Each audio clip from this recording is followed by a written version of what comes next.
एक राजा की आदत थी, वह भेष बदलकर लोगों की खैर खबर लिया करता था। एक दिन अपने वजीर के साथ गुजरते हुए शहर के किनारे पर पहुंचा तो देखा एक आदमी गिरा पड़ा है।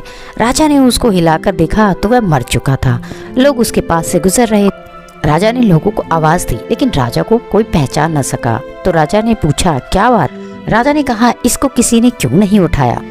लोगों ने कहा कि यह बहुत ही बुरा और गुनाहगार इंसान है। राजा ने कहा, क्या ये इंसान नहीं है? और उस आदमी की लाश उठाकर उसके घर तक पहुंचा दी। उसकी बीवी पति की लाश देखकर रोने लगी और कहने लगी, मैं गवाही देती हूँ, मेरा पति बहुत नेक इंसान है।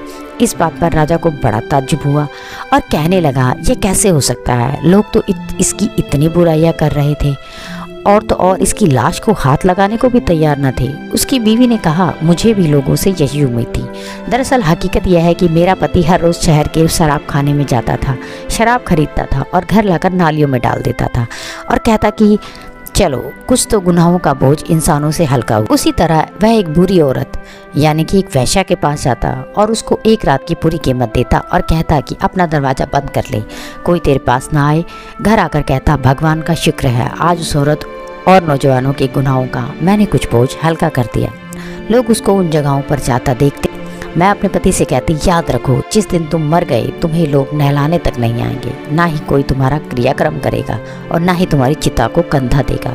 वह हंसते और मुझसे कहता था, मेरी चिता तो खुद राजा और भगवान के नेक बंदे ही आकर उठाएंगे। यह सुनकर बादशाह रो पड़ा और कहने लगा, मैं राजा हूँ, अब इसका क्रियाक्रम मैं ही करूँगा और इसको कंधा भी मैं ही दूंगा। हमेशा याद रखिए, अपना किया कर्म कभी खाली नहीं जाता, इसलिए अच्छे कर्म करते रहिए, खुद भी खुश रहिए और लोगों को भी खुशियाँ बांटते रहिए। और अगर वीडियो अच्छी लगती हो तो चैनल को सब्सक्राइब, वीडियो को लाइक और शेयर करना ना भूलें।